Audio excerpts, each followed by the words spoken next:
What is up, ladies and gentlemen? Tauheedah Hawkins here. Welcome to my vegan cheat code. All right, for today's episode, guys, I'm going to be giving you guys easy steps that I think will make the transition into a vegan lifestyle far more feasible and even realistic, okay? All right, so let's get into it. Step one.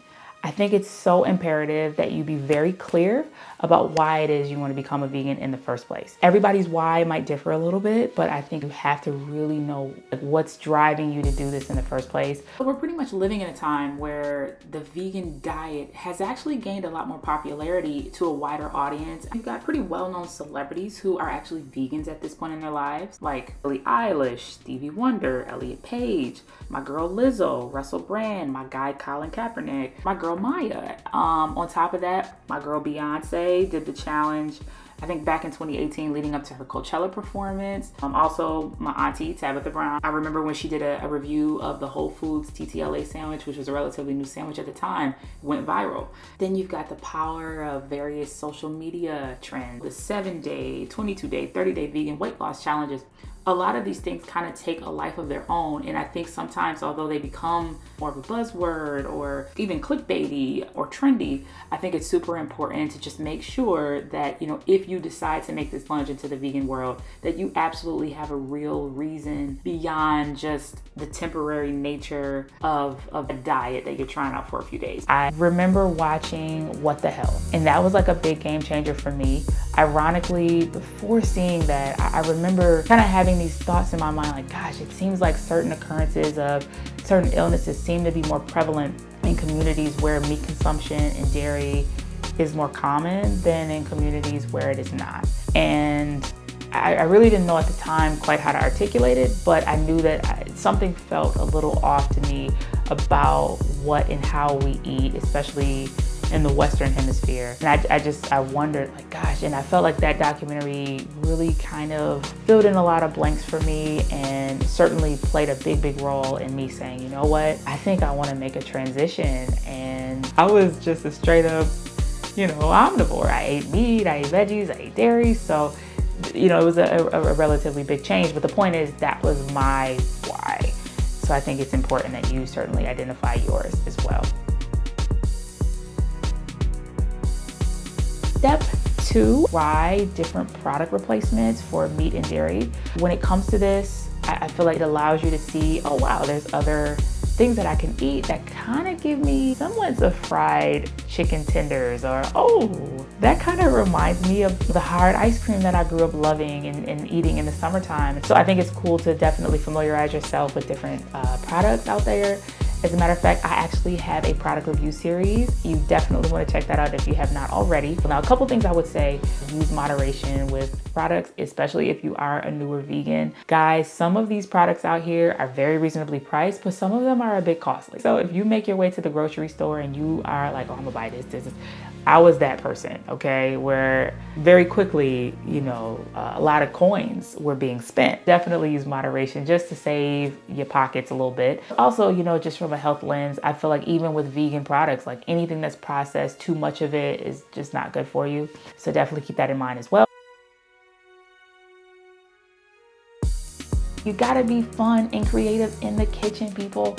When I started this journey, I would Google a lot of vegan recipes, and at the time, Pinterest wasn't as amazing as it is now. It was still sort of starting out. And a lot of the recipes that I would see was a lot of stir fry, a lot of salads, a lot of noodle dishes. And that was it. And I remember making these different dishes, gosh, I feel like I need a little more than this. And one day I was like, you know what? I have a taste for a pork chop with green beans and mashed potatoes and gravy, right? And I thought, what vegan product replacement can I buy to give me that pork chop feel and taste? And what kind of vegan gravy can I buy, to give me that gravy feel and gravy vibe and then feel satisfied, right? And then that was my search. That was where I started kind of looking for things and kind of strategically looking for things. And that's something I really love about really just kind of thinking outside of what you expect to eat as a vegan. Really just think about, what do you like and how can you make it vegan? That to me is the key. And that's really when the floodgates open. So yeah, definitely do that. Have fun in the kitchen. And that brings me to my next step, which is you want to have a couple go-to meals. All right, I think this also really helps making the transition a lot easier when you know, okay, I can eat this. When in doubt, I know how to make this. It takes me X amount of minutes or whatever.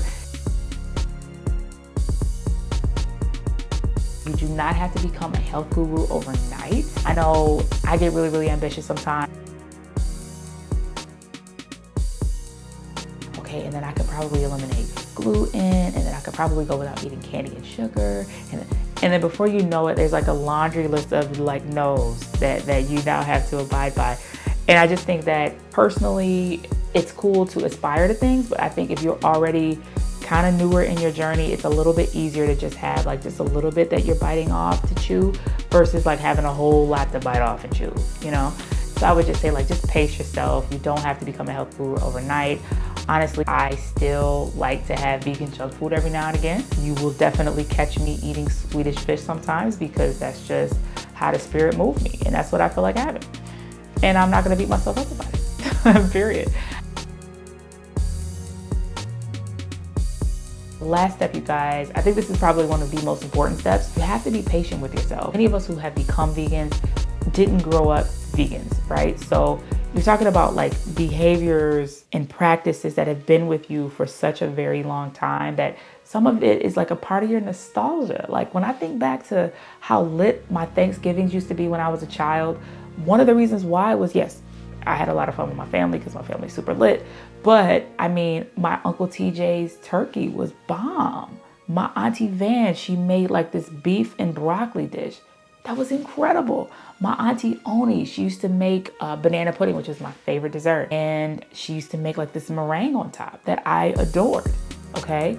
My Aunt Vanita had a mean spaghetti salad. She's one of the reasons why I quickly had to make a vegan version. So the point is like some of these dishes, I can think back to where I was, what I was doing, like who I was with. And so I feel like, you know, again, when you're making this transition, sometimes it can feel like a chore as opposed to just this new lifestyle change with all of these great benefits. Quick side story, my husband is a master griller. He's probably like one of the best. I absolutely used to love his grilled wings, his grilled ribs. And I remember sometimes would see like some of the meats that he had taken out of the freezer, and I'd see the seasonings, I would see the barbecue sauce, the marinade, all of that good stuff, like just lined up just beautifully. Oh, Adam, were you planning on grilling today? Like, were you gonna use all of this stuff that's out? Like, just asking for a friend. And he would, you know, respond like, yeah, I'm gonna throw these on the grill. And then after that, I'm gonna, you know, wipe them down with the barbecue sauce. Like, do you want some? Or are you, you know, back to eating your vegan? Like, where are you at? Like, I don't like, no, I'm sticking to my vegan diet for now. I don't want any at all. But, you know, when you finish, like, do you mind if I, like, watch you eat it? Is that okay? He would look at me like, yeah, I mean, sure. Yeah, if you want, yeah. But honestly, guys, like it was just, I was at that place where to me, you know, being a vegan still kind of felt like a chore. It didn't feel like it feels now, where, you know, sometimes even when I'm cooking for my husband, like some of those dishes that I would make for him that I used to eat right there with him, like now I can make it and I really don't feel like, oh, I'm missing out. Definitely not a FOMO situation at all anymore. For all of my perfectionists out there, I'm one of you, I know. We are one and the same. But like, just be okay with that. Definitely give yourself room to be okay with a slip up.